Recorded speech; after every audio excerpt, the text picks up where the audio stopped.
Paul Kagame démasqué par les Occidentaux. Mort à ce moment-là, Nicolas Normand? Oui, alors il y a eu deux guerres du Congo. Oui. Déjà, après le génocide au Rwanda de 1994, les nouvelles autorités du Rwanda, qui était l'actuel président Kagame, qui était avant chef de la rébellion, a cherché à déloger le président Mobutu à l'époque.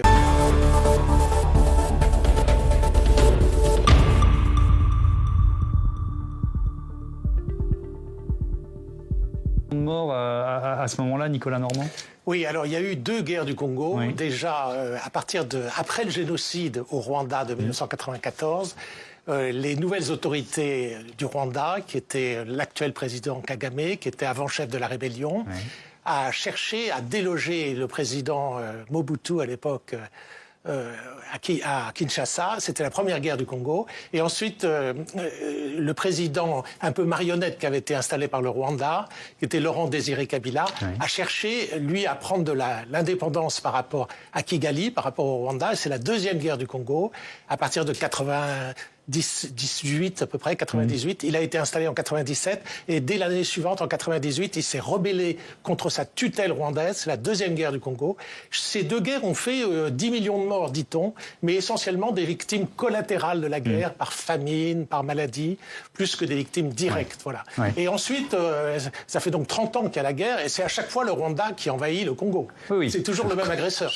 Personne n'en doute autour de cette table. Mais alors, je vais continuer de faire de la pédagogie et ça me semble important pour poser un peu les protagonistes du conflit. On va d'abord voir le président de la République démocratique du Congo qui s'appelle Félix Tshisekedi. À quel point est-il fragilisé aujourd'hui? Qu'est-ce qu'on peut dire de lui? Je crois que effectivement vous avez raison de parler de Félix Tshisekedi puisque vous l'avez montré sur une carte, c'est un conflit qui peut surprendre par la proportion des États. Oui, le Rwanda est petit et la République démocratique du Congo c'est 4 à 5 fois la France. On fait œuvre ensemble de pédagogie.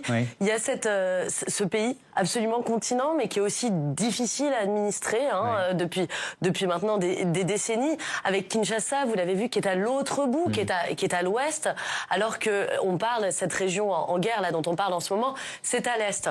Il faut imaginer que globalement il n'y a pas de route, je schématise, mais il n'y a pas de route qui relie Kinshasa à l'est. Tout se fait par avion pour les gens qui ont les moyens de prendre l'avion. Félix Tshisekedi est un président relativement faible, si je le dis rapidement.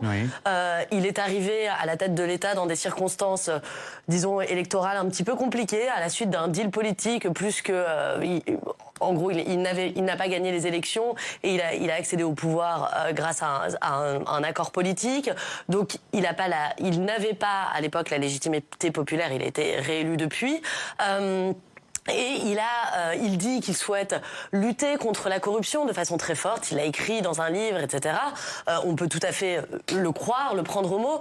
Mais force est de constater que c'est difficile à faire, en tout cas il n'y parvient pas vraiment, et cela notamment gangrène notamment l'armée, c'est-à-dire qu'il a avec lui une armée qui est corrompue, qui est mal équipée, mal armée, et qui explique aussi les défaites ou la facilité, je mets des guillemets, de la prise de Goma. Voilà, alors je ne sais pas si c'était facile parce que quand on voit le bilan humain, voilà, quand on voit le terme était très mal choisi. Voilà, le très lourd bilan humain. Voilà, on est face à un conflit qui depuis 30 ans est extrêmement meurtrier et qui reste extrêmement meurtrier, et pas que de raisons de famine, etc. Il y a des massacres terribles depuis plusieurs décennies.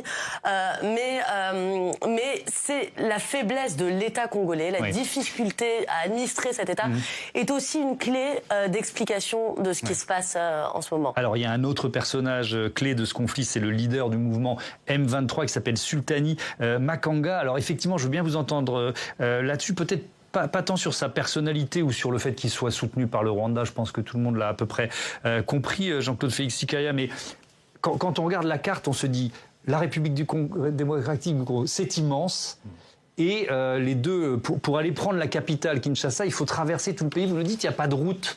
Malgré tout, ça reste une hypothèse. J'avoue humblement que, n'étant pas un spécialiste, j'ai du mal à l'imaginer ou à le comprendre. Kinshasa et Goma, il y a à peu près 2600 km.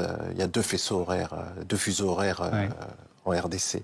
Ce qui L'Interland est plus que dégradé et parfois n'est pas là sur le plan des routes. Et d'ailleurs, ce qui explique aussi la facilité avec laquelle le diamant, l'or, le cobalt et autres est pris en RDC et va parfois donc au Rwanda, mais aussi ailleurs, ce qui souligne aussi que les multinationales ne peuvent l'ignorer, qu'il y a 40 000 enfants qui, au lieu d'aller à l'école, sont aujourd'hui, au moment où l'on parle, dans les mines et creusent à la main pour que nos téléphones et autres. Je veux pas, je veux pas culpabiliser. C'est important de le dire. C'est pas contre feu du sommet. Dans les titres, je rappelais effectivement les enfants mineurs. C'est important, mais on parle de la démocratisation aussi par l'intermédiaire de l'IA, donc on s'adresse en même temps à l'intelligence réelle et artificielle, et notamment politique et géopolitique, parce que c'est une problématique géopolitique. Et ce monsieur qui, au départ, comme je le dis, comme d'autres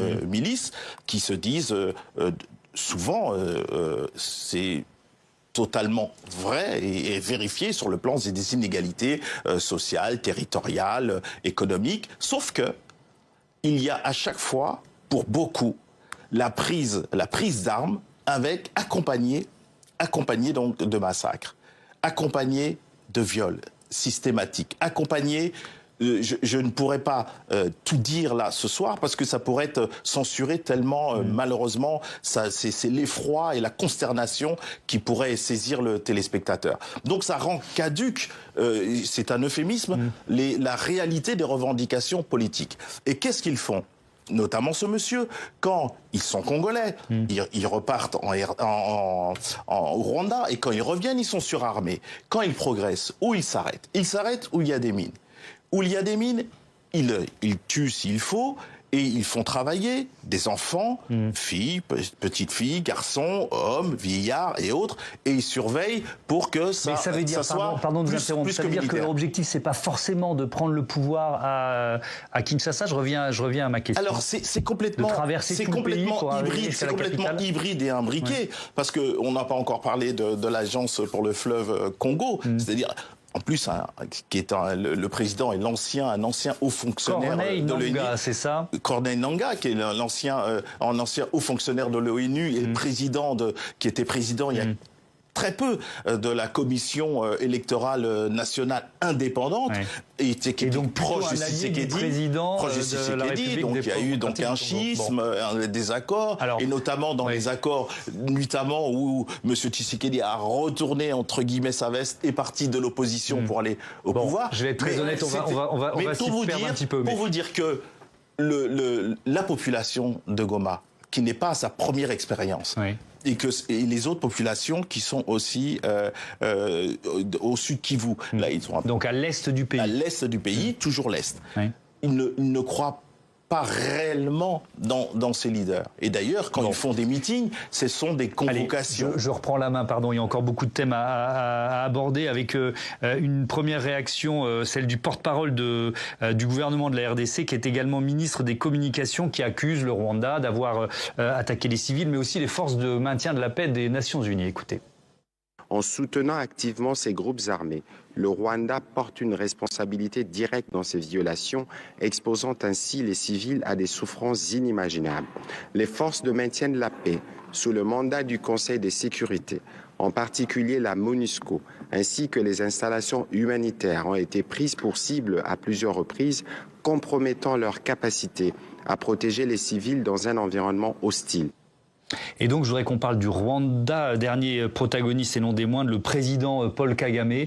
Nicolas Normand, quelles sont ses motivations profondes ? Est-ce que justement, il veut aller jusqu'à la capitale de la RDC ? Cette question est importante. C'est l'acteur principal, puisque c'est lui qui a déclenché le conflit, c'est lui qui a envahi le Congo-RDC. Ses motivations, c'est de revoir, à mon avis, d'une manière ou d'une autre, les frontières établies par la conférence de Berlin en 1885, c'est-à-dire qu'il a une visée territoriale de prédation sur l'est de la RDC. Alors bien sûr, aujourd'hui, on ne peut plus changer les frontières aussi brutalement, même si Poutine essaye de le faire dans le cas de l'Ukraine.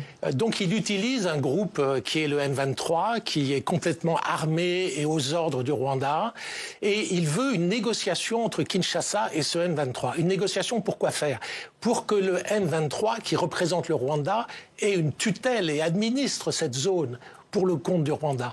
Donc il veut en fait dominer cette région de l'Est de la RDC à travers ce groupe armé. C'est clair. Et alors il met en avant des objectifs totalement mensongers qui sont la défense des Tutsis. Mais si on veut défendre... il remonte à la guerre, Voilà. Enfin au génocide au Rwanda en disant que la RDC aide ou maintient des génocidaires dans son pays. Quoi, oui, ça. la RDC même persécuterait les Tutsis congolais. Seulement, en envoyant une milice composée de Tutsis, le M23, c'est pas le meilleur moyen de protéger les Tutsis localement, bien évidemment. D'autre part, son deuxième grief, c'est qu'il y a un groupe constitué de Hutus. Les Hutus, c'était les génocidaires en 94. Une partie de ces génocidaires se sont réfugiés au Congo en 94. Ils ont eu des enfants, probablement, qui forment aujourd'hui le groupe qui s'appelle FDLR.